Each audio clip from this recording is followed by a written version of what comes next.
Em Êxodo 34, Salvação disse ao tirado: Lavre para você 2 tábuas de pedra como as primeiras.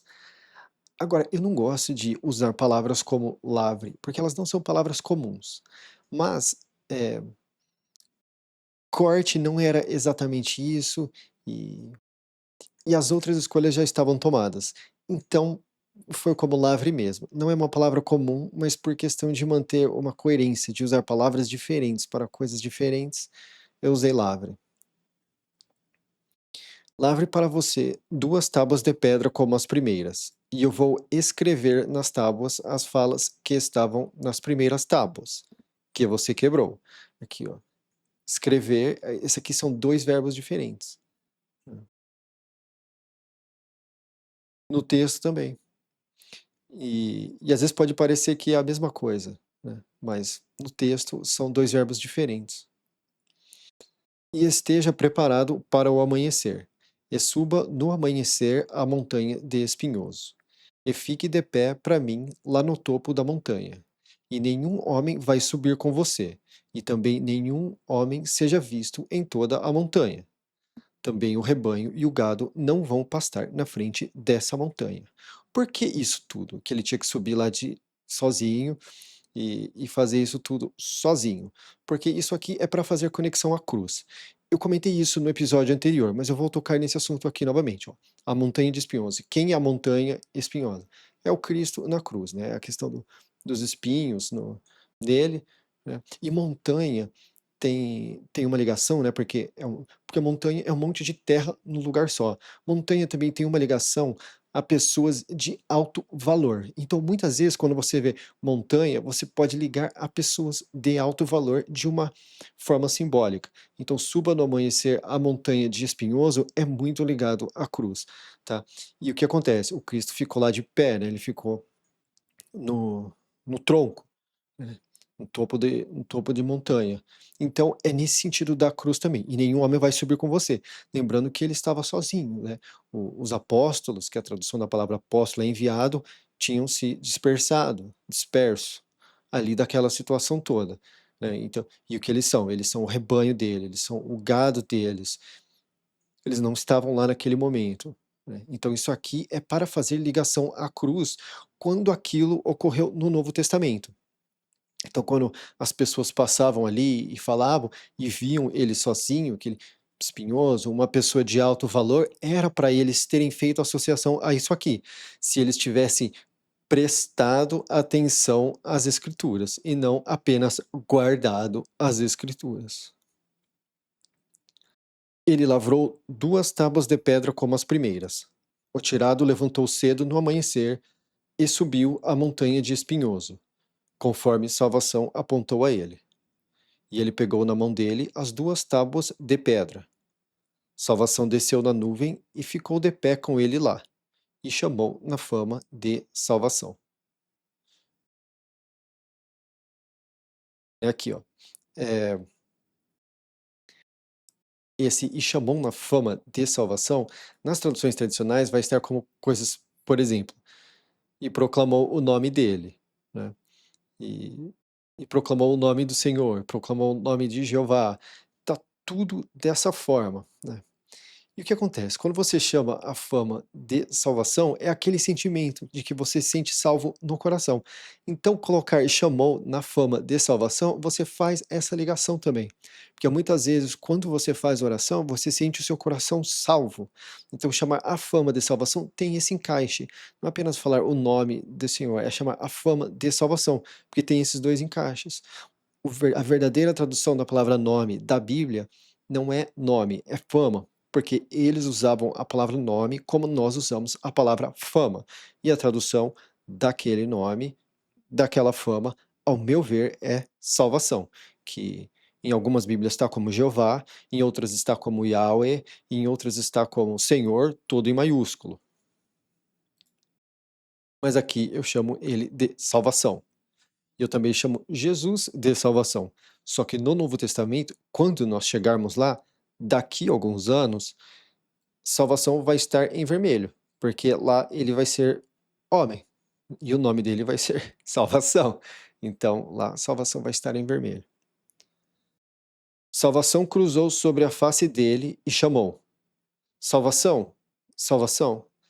Salvador que dá aconchego e é acolhedor. Longo de nariz e grande em compaixão e confiança. Tá, eu quero verificar esse compaixão, porque eu acho que é uma outra palavrinha. Ah, não. Esse é mesmo compaixão. Ou alegria. Tá. Essa eu preciso ir mais a fundo, tá? Então, essa palavra compaixão, ela vai ter algum tipo de alteração. Porque essa aqui eu tô vendo agora que não foi. Tá. Aqui, ó. Aconchego e é acolhedor. Esse aconchego, em vários lugares, é aquela palavra que eu falei no episódio anterior. Em alguns lugares, como que ela vai estar nas tradicionais aqui? Misericordioso, é. E eles fazem muito isso, eles misturam misericordioso, glória, honra, e tá muito de qualquer jeito nas traduções tradicionais. Não colocaram uma certa, ó, essa palavra nós vamos usar para isso. Meio que ficou glória e honra é jogado para lá e para cá como se fosse a mesma coisa. E não é nem glória nem honra, né? A palavra que geralmente é usada como honra, às vezes ela é usada como glória, mas aqui seria o mais correto usar como honra, na verdade é valor, e glória, na verdade, é brilho, tá? Por exemplo, aquela pessoa tem Deus é de glória, Deus é de grande brilho, né? Ele tem um. Então, essas palavrinhas que é pequena glória, misericórdia e a coisa toda, elas são bastante é, escritas de qualquer jeito por quem for que traduziu. Então, não tem uma certa especificação.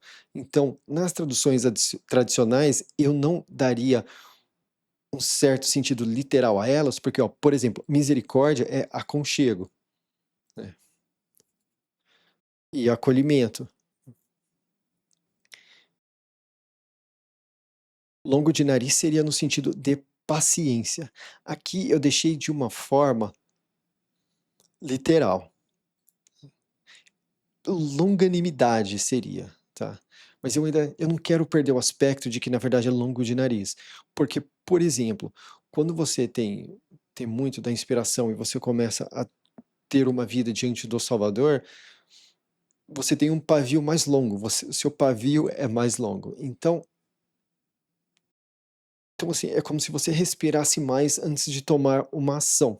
E isso encaixa em outros contextos simbólicos ao decorrer do bom livro. E grande em compaixão e confiança. E aqui é outra coisa. Essa palavra confiança, ela é traduzida como fé. Quer ver? Ah, não, aqui eles colocam verdade para ela. Ah, aqui eles colocam verdade. Em outros lugares eles colocam fé. Essa é a palavra que é traduzida para fé. Aqui eles colocam verdade. Fidelidade, fidelidade e verdade. É confiança, tá? Grande compaixão e confiança. Ele é de confiança. É até melhor do que lealdade. Ah, ele é leal, tá, mas a coisa fica vaga, tá, mas leal a quê?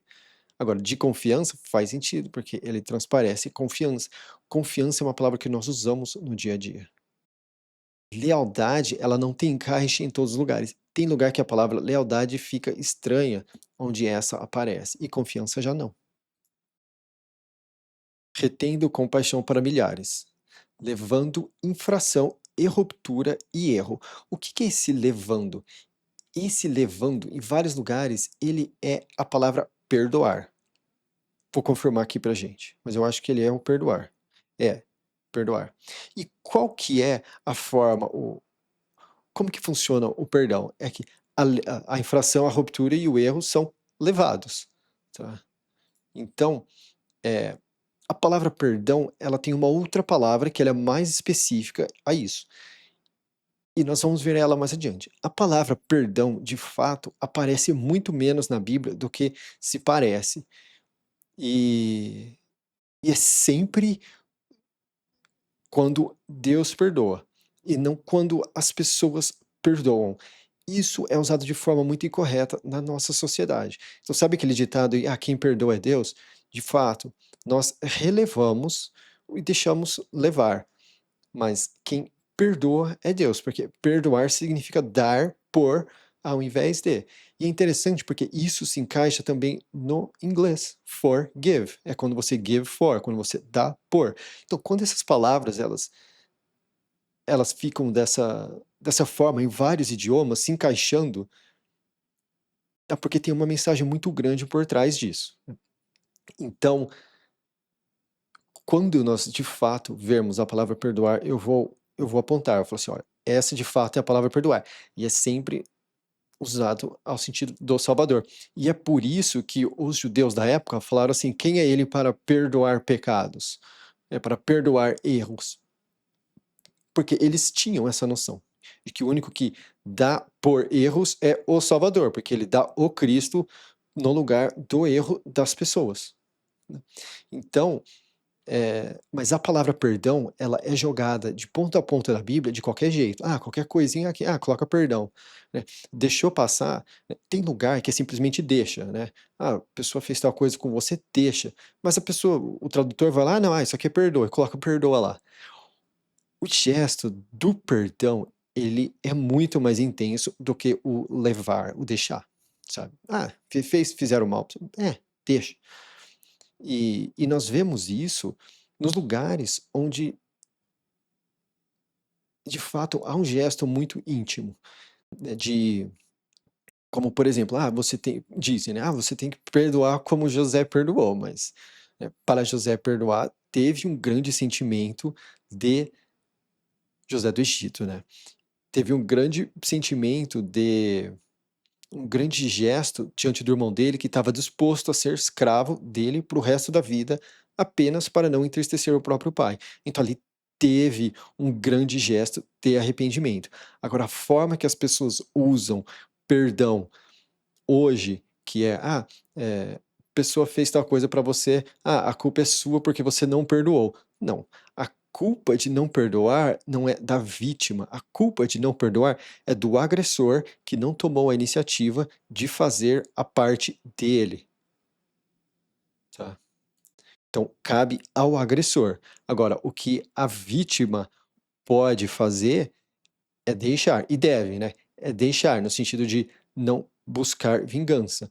Mas isso que é ensinado pelo sistema religioso tradicional, de que você tem que se perdoar, você tem que perdoar o próximo. Não, você tem que perdoar o próximo se ele fizer tamanho gesto de arrependimento, como foi feito entre Judá e José, né? Culpa do erro não é da vítima que sofreu o erro, é do agressor. Então, o gesto, o arrependimento tem que partir do agressor. Isso é bíblico. O que eles falam sobre como funciona o perdão e como a nossa cultura abraçou a questão do perdão é muito errado e não bíblico. E essa palavra aqui é erro, essa palavra é pecado, tá? Mas em certos lugares eles colocam erro, em outros lugares colocam pecado, mas é a mesma palavra. E colocar para pecado, a palavra pecado, ela tem uma certa carga que fica parecendo que é algo que é errado perante o Salvador, Deus, mas não é necessariamente errado perante os homens, né? Por exemplo, falam assim, jogar comida fora é pecado. Não, né? Em nenhum lugar da Bíblia diz isso. Muito pelo contrário, gula é pecado, tá? Agora, se você não gosta que seu filho jogue comida fora, aí é outra história, mas isso não tem nada a ver com Deus ou com a Bíblia, tá? E zerar, ele não vai zerar. Zerar em que sentido? Deixar passar, tá? Essa palavra, o verbo dela, ele é mais. O que mais se encaixa em todas as situações é zerar. É tipo simplesmente zerar à toa, né? E zerar, ele não vai zerar. Então, ela poderia estar de uma forma melhor. E aos poucos eu vou colocando aqui. Mas é como se fosse sentar, tá? E deixar incento, ele não vai deixar incento, tá? Considerando a infração dos pais sobre os filhos, e sobre os filhos dos filhos, sobre terceiros e sobre quartos. Agora, aqui é um lugar que aparentemente as pessoas, aparentemente, parece que os filhos pagam pelos erros dos pais. E até certa forma, eles são cobrados assim, tá? Tanto que se seus pais te deixam mais coisas, você vai ter mais coisas. Se seus pais te deixam menos coisas, você vai ter menos coisas. Só que o que passa de geração a geração é a infração e não o erro, tá? O que te deixa ruim ao ver do Salvador são os erros e não as infrações. E eu sei que parece confuso, mas é basicamente assim: você não é cobrado diante dele de algo que você não se causou. Agora, o fato de você não se aproximar dele e você não buscar ele para os problemas, ou para as questões, ou para as coisas da vida, isso sim é erro diante dele. Então, tem uma diferença bíblica entre o que é erro e o que é infração. E mais adiante eu vou entrar em coisas mais específicas. Nós vamos ver isso mais adiante, como, né, por exemplo, se seu pai, você sofre as consequências, mas não a punição. Eu não sei explicar isso direito, peço desculpas. Eu preciso ter mais clareza para explicar isso. O tirado apressou-se, inclinou para a terra e se rebaixou. Esse rebaixou é no sentido de se humilhar. É quando você rebaixa o coração, tá? É quando você, muitas vezes, quando você começa a orar, né, você baixa sua cabeça para a terra, e esse rebaixou é no sentido muito do coração, é o gesto que o coração faz. Esse é o rebaixamento que, que isso aqui se refere. É quando você se humilha diante dele, né, por seja lá qual que seja o motivo. Ele disse: Se agora encontrei acolhimento aos seus olhos, meu dono, que o meu dono vá, peço, no nosso meio, porque é um povo de nuca dura, e abone a nossa infração e o nosso erro, e tome posse de nós. Tá, aqui, ó. Por exemplo, se você tem a nuca dura, fica mais difícil você se rebaixar, né? Então, aqui é um jogo de palavras, tá? Que é nesse sentido. E essa palavra acolhimento, vamos até ver como está nas traduções tradicionais. Essa aqui está como graça, tá? Se encontrei graça aos seus olhos. Mas é acolhimento. Se eu estiver sendo acolhido por você, pelo seu coração. Graça não tem encaixe em todos os lugares, mas acolhimento sim. E essa palavra, ela também é usada como verbo. Como que você vai usar graça como verbo? Engraçar? Então, muitos lugares usam favorecer e graça. Mas favorecer é o resultado do acolhimento e não exatamente o acolhimento. O que dá a entender é que é um passo antes. Mas dá para entender, porque eles escolheriam favorecer. Eu não concordo, mas é o que é.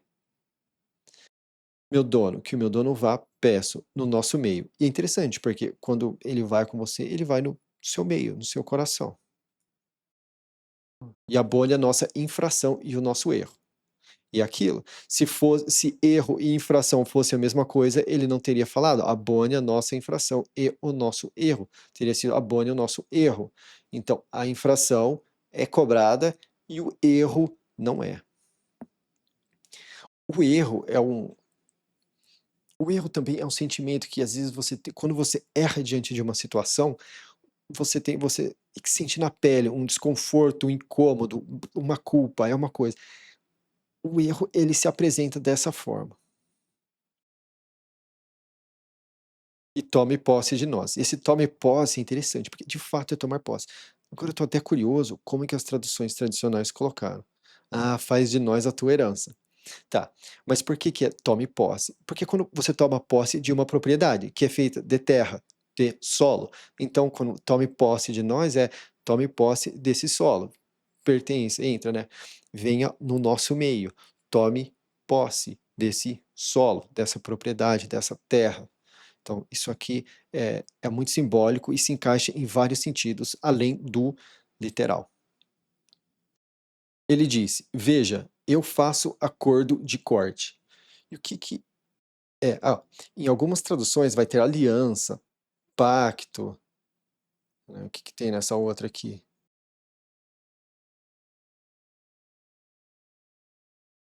Aliança também. Mas por que é um acordo de fato a palavra corte está lá, tá, porque na época, grandes acordos eram feitos com corte, eles matavam alguma coisa.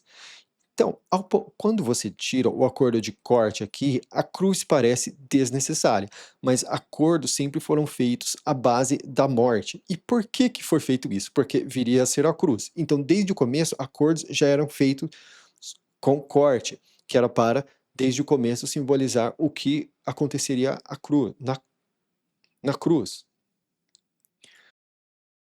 Vou fazer feitos impossíveis que não foram criados em toda a terra e em todas as etnias diante de todo o seu povo. Aqui de fato é criados. Isso aqui é muito legal. Porque geralmente na Bíblia não se usa criados dessa forma. Aqui seria feitos, mas aqui é criados. Assim como lá no começo da Bíblia tem no começo, né, Deus fez os céus e a terra, lá está fez, mas de fato é criados. E aqui é criados. Essa é a mesma palavra que era feita lá. Então, o que acontece? É interessante porque aqui nós vemos que ele não apenas faz, ele cria. Então são coisas que não acontecem, tá? E feitos impossíveis é a palavra milagre, olha lá, maravilhas, que não foram feitas. É, eles usam feitas aqui. Mas o que acontece? A partir do momento que nós usamos feitos, fica parecendo que é alguma coisa que está sendo feita, assim, como você faz uma espada. Mas não, isso aqui é criado, é uma coisa que surgiu do como o universo surgiu, da forma que ele fez. Esses feitos impossíveis são maravilhas. Só que, em muitos lugares, a palavra maravilha, no português, ela tem uma carga como se fosse sempre algo bom. Poxa, isso é maravilhoso. Você não fala, poxa, isso é maravilhoso para algo ruim. Só que essa é a mesma palavra que foi usada no Egito quando aquelas coisas estavam acontecendo, eh, né, as pragas do Egito, que se chamam, né, que eu chamo de batidas rasas, batidas fundas. Então, não dá para usar maravilha, porque a palavra maravilha, ela carrega um pretexto bom. Feitos impossíveis, não. São coisas que são impossíveis de serem feitas, que elas precisam serem criadas. Então aqui nós temos esse, essa ligação desses dois vocabulários que é bem encaixado. E em todas as etnias diante de todo. Tá. Vou fazer feitos impossíveis que não foram criados em toda a terra, e em todas as etnias diante de todo o seu povo. Lembrando que o Cristo faz isso, tá? E todo o povo em cujo meio você está vai ver o trabalho de salvação. Aqui, outro lugar. Né? Aquela palavra Jeová, que é Senhor, que é tudo aquilo. Senhor, tudo em maiúsculo, Jeová, Yahweh, Jehová, essa é aquela palavra. Então, quando esses feitos impossíveis são feitos, é um trabalho de salvação. Esses feitos impossíveis eram feitos pela salvação do Novo Testamento, Jesus, salvação Cristo, para salvar alguma questão, ou alguém, ou alguma coisa. Então aqui nós temos o encaixe perfeito do nome Jeová, Yahweh, Jeová, significando salvação. Aqui se encaixa para o uso, se encaixa no Novo Testamento, se encaixa em tudo. Eu não vejo como poderia haver uma palavra que significa salvação, Yahweh, Jeová, mais do que salvação. Porque o que eu vou fazer com você é temível. Preste atenção ao que eu aponto a você hoje. Veja, eu vou expulsar da sua face o do falador, e o do baixo, e o do de terror, e o do aldeão, e o do invasor, e o do pisador. Isso aqui são homens, tá? São descendentes desses homens, os homens que são do falador, do baixo, né? Porque eu coloco, né, em vermelho tudo que é nome de pessoa traduzido, e o que é nome de lugar em azul escuro. Aqui, ó. Preste atenção para você não fazer acordo de corte com o morador da terra, sobre a qual você vai chegar, para que ele não seja um laço no seu meio. Mas os lugares de oferta deles vocês vão derrubar, e os marcos deles vocês vão quebrar, e os postes deles vocês vão cortar. Porque é isso, né? Essas coisas são todas simbólicas de cruz, porque a cruz era um poste, os marcos, né?